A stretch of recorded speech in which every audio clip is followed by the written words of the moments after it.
Hi, Steve Van Metre here. Welcome to your weekly economic update where we take about 30 minutes every Friday to kind of take a deeper dive, look at the economic data, markets, see if we can try to make some sense of it. Now, this week, the update, the written part is a recession in 90 days. Yeah, it's actually really possible. If you look at liquidity in the market and think of liquidity maybe like a swimming pool, the water level is really low and the sun's been evaporating the water, which is just the financial system doing its thing. We're in a debt-based system, so the natural order when there's more debt than there is money, which there always is in a debt-based economy, the water level or money level, its general direction is lower. Well, when liquidity is low and someone comes along and pulls liquidity out, so in our example, water being money, the U.S. Treasury has got the green light to pull $350 billion of additional money above and beyond the deficits we're already running, which are growing. But they're going to pull an additional $350 billion out of the broad money supply to put it in their savings accounts in the next 3 months. Now let's put this into context. When the Fed was easing, back when they were doing quantitative easing, I believe the high point was $60 billion a month that they were injecting into the economy. Well, now the U.S. Treasury is going to pull over $100 billion a month of additional of liquidity, above and beyond our normal borrowing needs, which are already increasing, and tuck that money away for a couple years out when the current budget expires. I think it's a 2-year budget. I could be wrong, but I didn't check on that. But that's a lot of tightening. Now, when there's a lot of liquidity, when the pool is full of water and someone comes along and takes some water out, no big deal. When the water level is low, which is what we see in the markets today, and someone comes in and yanks a lot of liquidity, it's a problem, especially when you have the global manufacturing sector in contraction. You have a weak economic data throughout the world. The U.S. economy is slowing down, lending is slowing down, everything is slowing down. And yes, we got a rate hike or a rate cut recently, but that's not going to offset $350 billion. The Fed would have to cut to offset $350 billion, I want to say 6 more times. They have to cut the federal funds rate by 1.5%. It's a lot. And I don't think they're going to do it. Now, the problem is, and it's not that the Fed can't have an emergency meeting. I don't think Jerome Powell's going to pull that. I think he's going to let President Trump kind of wallow in his trade war a little bit. But the Fed's next official meeting isn't for more than a month.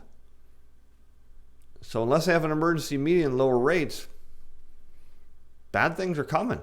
The content of this video is provided as educational information only and not intended to provide investment or other advice. This material is not to be construed as a recommendation or solicitation of buyer selling security, financial product, instrument, or participate in particular trading strategy. This video was prepared by Steven Van Metre in my own personal capacity. Opinions expressed in the video that amount do not reflect the view of Atlas Financial Advisory Inc. or Steven Van Metre Financial. Now, the other thing we got today, I don't know why the thing by my mouse was spinning, but looks like we're still doing okay here, is we got the producer price index. And this was a very light economic week. There just wasn't a lot of releases, so I don't have a whole lot of charts and stuff to show you, but we can talk about how producer prices, or the growth of producer prices, slid to about 1.7% on a year-over-year basis. Again, the Fed's target is 2+, and it was over that, but now it's fallen below. And what that means is, despite all the tariffs, which I was concerned the tariffs would keep producer prices elevated, and we're seeing that they're not, that when producer prices fall, they validate the fall in Treasury yields. So where our 10-year Treasury yields, they're somewhere around 1.7%, whereas producer prices around 1.7%, which brings us to the fact that, again, on Wednesday, I mentioned that gold was way off where it should be. Well, why is that? It's just kind of weird. But look, remember, when yields, here it is, when yields and CPI, now we don't have the CPI data, that we might get that early next week. It usually comes out shortly they're falling. But when they're falling together, it's not bullish for gold. And I think you had this case where people were front-running gold, thinking there was going to be inflation, well, or at least a proper type of inflation that would support a big move in gold. We saw the same thing happen in 2007. The Fed starts cutting, and all of a sudden, gold takes a nosedive, and then the Fed gets heavy into quantitative easing, and then it takes off because the money multiplier starts to fall. It seems like the same thing's playing out. It kind of makes sense it is, because it's the same sort of setup. The same thing's happening just as it did before. All right, let's hit some graphs here. We've got the M2 money supply versus recessions. Now, this is as of the last week ending of last month. So we do expect the growth rate of the money supply to increase a little bit because the Treasury was draining around $300 billion out of its coffers to cover the lack of having a budget. Now, the budget did get passed, and I don't believe the Treasury started raising its funds for that yet, and it may start next week or the week after. I'm sure it'll hit the financial news, and I'll let you know. So the fact that this increased up to 5.35% would normally look really good that the economy is booming, but once that $350 billion starts coming out, you can expect this to head way down real quick. The 3-month or 6 and 3-month rate of change are validating this move higher, but again, once the Treasury starts draining, this will reverse.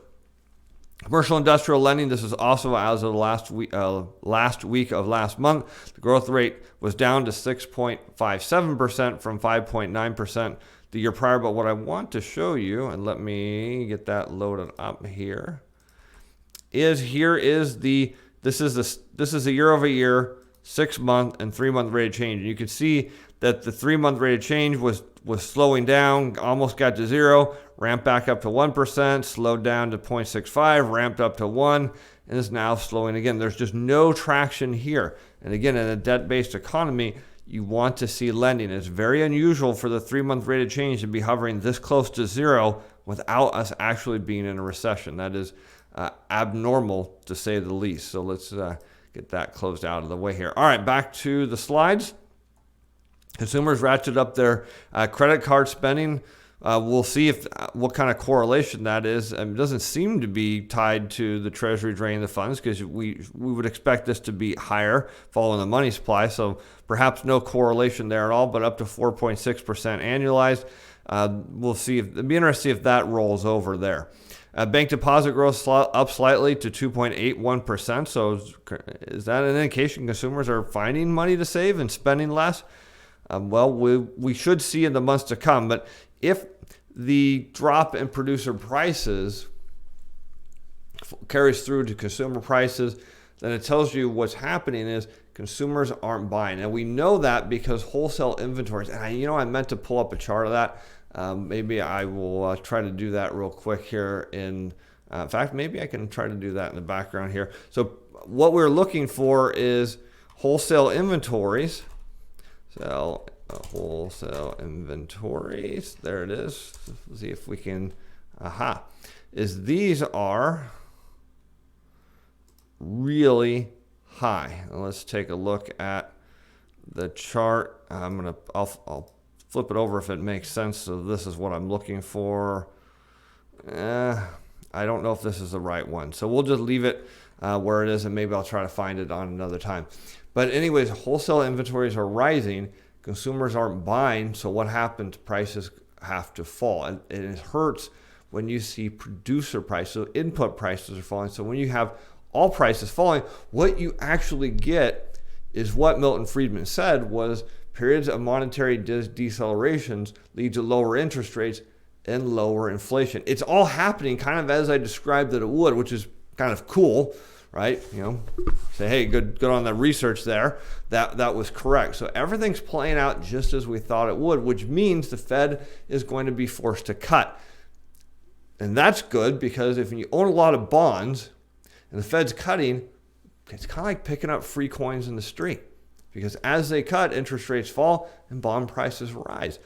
And then you know why the banks have been buying bonds. They're going to make money on this when it's time to sell. All right, back to this. I think that's it. Yeah. And if you missed the hedge fund manager positioning, I'm going to hang on to the slide, but you might want to check that out on the Wednesday report. Okay, so back. There we go. Let's take a look at some other data. And we'll start with the NASI, the Nasdaq McClellan Summation Index, which tells us that this recent move down in stock prices is not a bottom. It's not a buying opportunity. This needs to go way, way, way down. This is telling us liquidity is tight. And it's very interesting. Liquidity conditions are tightening as the Treasury is about to go on a massive borrowing spree. From the bank's perspective, they added a mere $2 billion in Treasury bonds. Now, they don't need to add a lot because they're driving yields down. $5 billion in mortgage-backed securities, and they shed $4 billion in non-mortgage-backed securities. So they net gain of $3 billion, not much, but the damage in the Treasury market has been done. They've gotten yields down right at the cusp of a break point where things can go lower. So let's take a look at charts. I think we'll just spend the rest of our time here in charts. I don't know if we'll make the full 30 minutes. It's normally, like I said, I don't really have a lot more, but when you have a week where there's effectively no data, because it's just a quiet week, there's not much we can work with.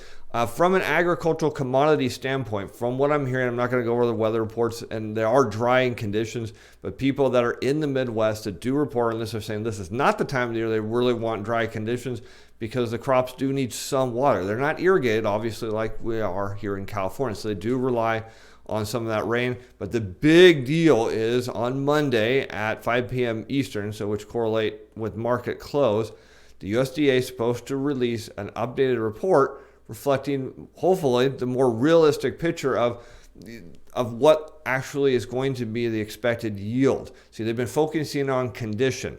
This is real simple.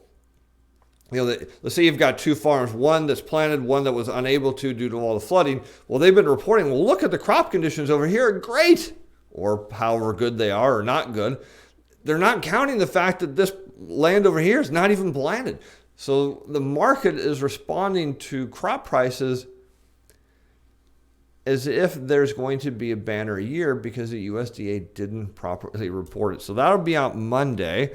And I know a lot of people are that are invested in it. We are as well. And in the Midwest, they're looking for some more accuracy in the data because they're saying things are nowhere near as good as the USDA is reporting.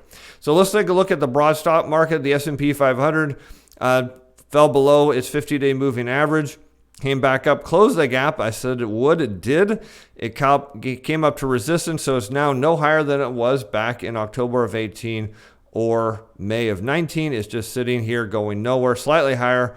For anyone who bought in January of 18, you've got a slight gain there. Came up, hit resistance at the purple line, and we'll zoom in so you can get a better look at that. And then today closed below its 50-day moving average. Generally a bearish signal, but given where this market has been, nothing is what we're used to. This is not a bull market. Again, if this was a bull market, stock prices would be way up here somewhere. You don't see this type of pattern, almost a 2-year pattern in the middle of a normal bull market ever. So we know this is a topping pattern that just hasn't been resolved. Goldman Sachs did report this week that they got a lot of calls from executives looking to really dump money into the market, not from their own personal stash, but from corporate buybacks. That came from the Goldman Sachs buyback desk. Taking a look at the NASDAQ, we don't really look at that too much, but same story here. It's really no higher than it was late 2018. The Dow had its triple top, blew off the top there, came back down, and has not been able to reclaim. It'll be interesting to see if we get a quadruple top. I mean, a triple top's pretty unusual. Quadruple top is exceedingly rare, but could happen. Russell 2000, which is a leading indicator for the broad equity market. In fact, if you don't believe me, and you don't have to, you can see it says the S&P 500 should be somewhere in around 2,700 or around that range there. So you can see there's a nice, fairly tight correlation between the two. And we'll remove that and move on to Treasury yields. So we have short-term Treasury yields, 13-week headed lower. Again, this is following the federal funds rate lower. 5 weeks are really low. Let's zoom out on this chart. In fact, I don't have any. Let's move some lines down. I didn't do that. So let's take this and say we are right back where we were in May of 2016. Now, remember, everyone said, Steve, you're wrong. Interest rates are going to go higher, higher, higher. I kept saying, that's not how our monetary system works. Bam, major topping pattern. When this, somewhere in here, maybe it may need to get a little bit lower. somewhere down here, when this breaks probably below 1.3% or thereabouts, that's when you're going to get a major flushing of the financial system. We'll talk more about that next week. Here you have 10-year Treasury sitting right on the cusp of a major breakdown, and sellers came in and defended this because they're going to look at this and say, hey, we maybe we can make some money here. What I'm really curious about is, what did the hedge fund manager do? I almost can't wait to see Monday's report, because if they're still short, you're talking a major move down in interest rates when they have to go long. I mean, it's almost like you can't go wrong buying bonds. And when the Fed's cutting and the hedge fund managers are short and are going to get massively squeezed, it's really cool. I mean, there's not many opportunities in the market to effectively pick up free money. But when the Fed's cutting, how can you not own bonds? You know stocks are going to go down. I've shown you. You know crude oil is going to go down. I've shown you that. And you know bonds are going to go up. How'd you go wrong? Of course, now you know why banks are buying bonds. They are going to sell them for a profit. Look at the 50-day moving average here. This thing's tagged it, as I said. Don't panic. Don't worry. This is a bullish indicator. What do I expect to happen? Would I be surprised if 10-year Treasuries ran back up here into the 1.819? I would not. Would I be surprised if they went sideways for a little while, maybe a week or so, let the 50-day get caught up, let the U.S. Treasury start their big borrowing? I would not. This isn't going to run a whole lot longer before yields just plunge straight down and hit new all-time lows. Taking a look at the long bond, 30-year Treasuries almost got to its all-time low. In fact, it was within a few tenths of a percent of its all-time lows. Again, nobody would believe that. But here you are, the major topping pattern, 1, 2, 3 bottoms. I do expect some sort of up here. How much? It could just be like here where we see a little sideways action and then plunge. I don't believe that there's enough effort to get this all the way up here, but some traders, they're always like, oh, yields are headed higher. Well, they said yields were headed higher here, here, here, here, here, here, here, and here. Okay, well, they're wrong. When the Fed cuts, yields don't go up. I've shown you this. Now, could there be a small move up to close this gap here? Wouldn't surprise me. Could it just hit 2.3 and go sideways for a little while? Possibly. As I mentioned, this is where we want to look at adding some zero coupon bonds. I do think, based on what we're seeing, and we'll look more at the ETF here in a second, there is some bit of demand to drive yields higher. I mean, the market wants stocks higher and yields higher, and people are going all in because, well, they're too deep in their positions, having nothing better to do. All that to say is the Fed is going to be forced to cut. Today's PPI data effectively told you that. I mean, now that we didn't hear any Fed speakers today, but I can tell you they're looking at that. Let's take a look at short-term bonds. Now, this is a position we're in, and we bought it somewhere right in here, so nice little positive gain there. These should head higher because, again, when you get massive draining from the economy, interest tightening, interest rates go down. And when the U.S. government borrows more money, interest rates go down. So I suspect this will continue to nudge its way higher. This was a placeholder position for something longer. We're looking at the zero coupon bonds. Again, I expect them. Now, they did make a brief new all-time high, very, very brief. I do expect them to pull back in here somewhere. That's where we look to add. We want to let them find their support level and confirm that. I suspect the market will try. Let's take a look at the 10-year treasuries. Now, we don't hold this position anymore because we added some duration, which is a proper move. But again, you can see bull market rallies follow the 50-day moving average up. I've said this many times, and here you go. You've got a rising 50-day moving average. You've got rising price. Could this pull back? Yes, but let's take a look at the position we are holding, which is a little easier to do because I've been focusing on this chart here. Almost made new all-time highs, just came very close. Pulled back down here to the dotted purple line. Would not shock me if it, again, came back down to 138. It came back there Wednesday and held it and bounced. The market was not happy about it because they were thinking, finally, if this 30-year auction fails, we can drive yields way up. And, well, it was a strong enough auction that it went the opposite direction. But I wouldn't be surprised if we get a little oscillating here, let the 50-day catch up, and then boom. Again, all it's going to take is the Fed to make one more cut or get the Treasury going until borrowing until the economic data forces the Fed into a cutting position. And you can see when you see these candlesticks, this red, you see a lot of selling here on big volume. No surprise. I would totally expect that because, again, people are looking at this as an opportunity to get short. Because if it keeps going, you're talking a major unwind of people who are short treasuries. So then it came down in early trading on Thursday, yesterday, got rejected because of the bond auction, and then get today. They're coming back in short, short, short. So what does it tell you? It would not shock me again if it fills this gap or comes back down here. If it does, just hang tight. It'll be okay. That's why we're going to hold off a little on these zeros because they just move a lot more, and then we'll look at swapping the short terms for the long terms. And you can see that I think the market also is going to looking to go try to break out here too. You see bullish move, bullish move, bullish move. They sold down a little bit in late afternoon trading, but bullish move off the 100-day moving average. And let's look at volatility. Now, normally when volatility hits, this is the VIX index, starts to connect with its 200-day moving average and find support, it gets bounce, boom. And we can see, it came up here, bounce, boom. And we can go back and look at other cases. Right here in 2019, we saw it try to confirm it, come down to the 50, try to get over and didn't, and came back down. Now look, it's up here. I think the market is going to try to push this lower because that's what the market wants. It wants lower volatility, high stock prices.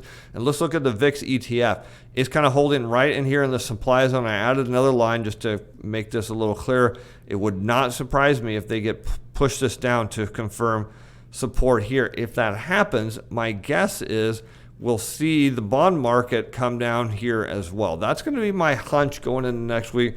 We'll see if any of that comes true. All right, moving on. Let's go back out to the 2-year range. Let's take a look at gold. Gold is getting a kind of a blow-off move here. This thing is way overcooked. I mean, there's no confirmation against this 50-day moving average. Very unusual. We see that in the gold miners. And again, as I pointed out in the Wednesday update, usually gold sells off because it's where the hedge funds, their only form of profit will be when the bond market breaks. So they're trying to get this higher, but at some point there's going to be sellers in here, and there's a high number of shorts, which we'll confirm on Monday. When you have a lot of shorts and some people start taking profits and you get selling, then you get your unwind. So I'm going to suspect that this is going to break through its 50-day moving average and come down into here and flush a lot of people out. Again, the smart money wants as many of these positions as they can.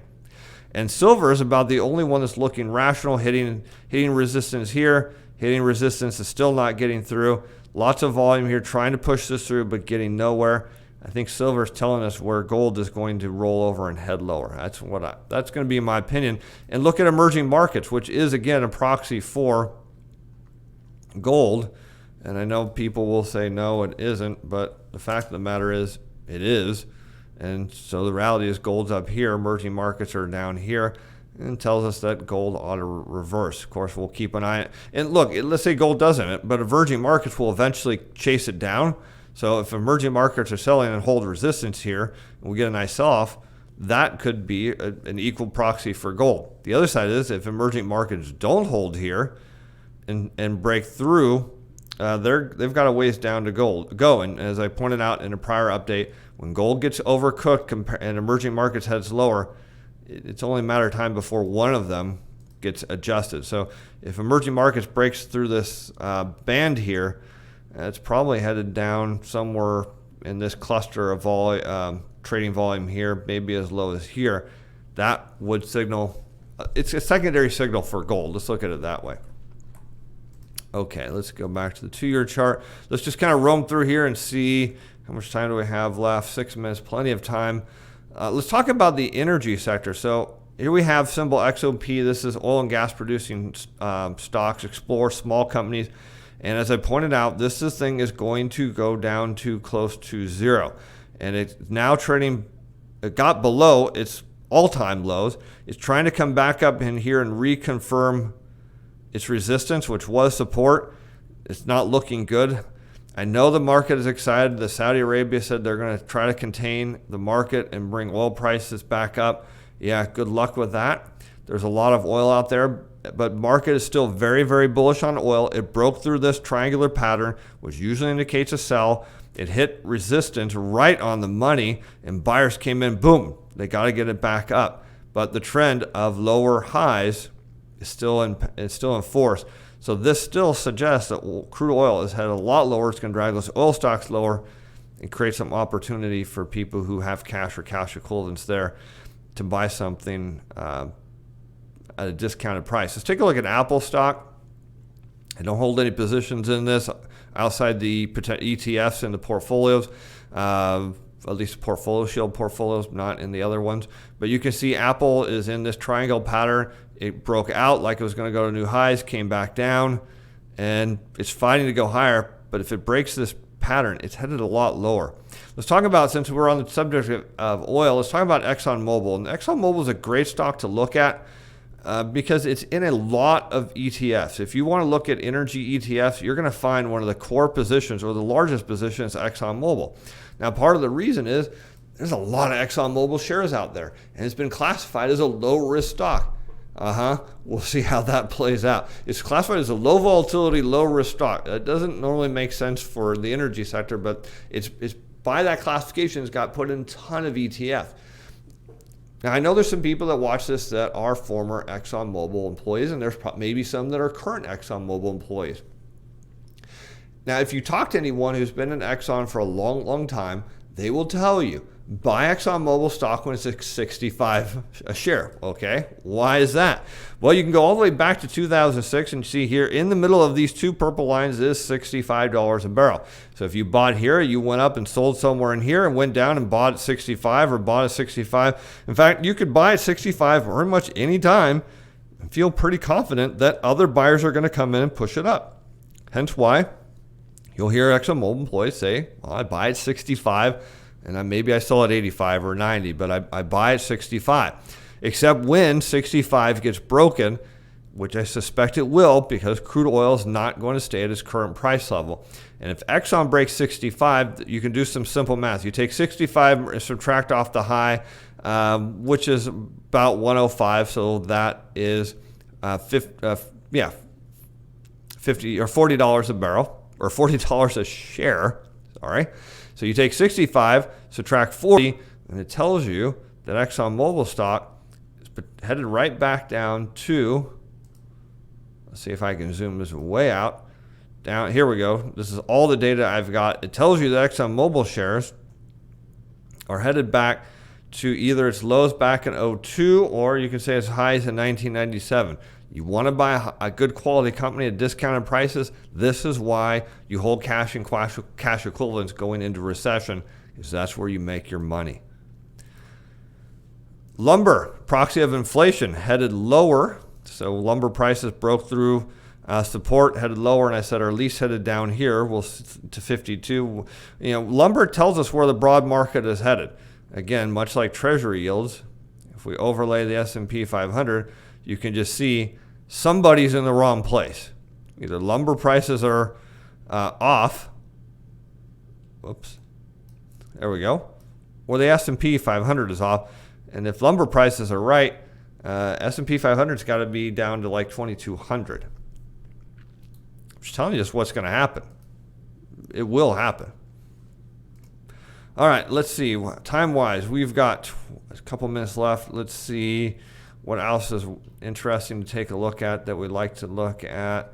Gone through all that. We can look at the broad energy sector. Broad XLE, this is the big energy ETF. I guarantee you ExxonMobil is a big position in this because the chart looks like ExxonMobil, right? Go back to 2006 and you pretty much got the chart for ExxonMobil. This thing breaks 55 a share and bam, this is lights out. This thing's headed way, way down.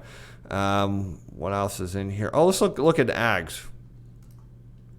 Because on Monday we're going to get that report. So we have a bottom, a double bottom, and the market kind of let this thing settle, and you notice volume dip. There weren't a lot of sellers, and now it's quietly prices rising ahead of that USDA report. If the USDA report says there's going to be a big drop in production, this thing should just start to go crazy, and it would really need to break over this resistance level here to really get some strong bullish momentum. Do I think that's going to happen? Yes, I do, because when you are in a solar minimum, as we are, you get crop problems all over the world. I mean, China has killed a ton of their pigs due to the African swine flu. And the word I understand is if you have an area that has it, you can't have hogs there for 3 years.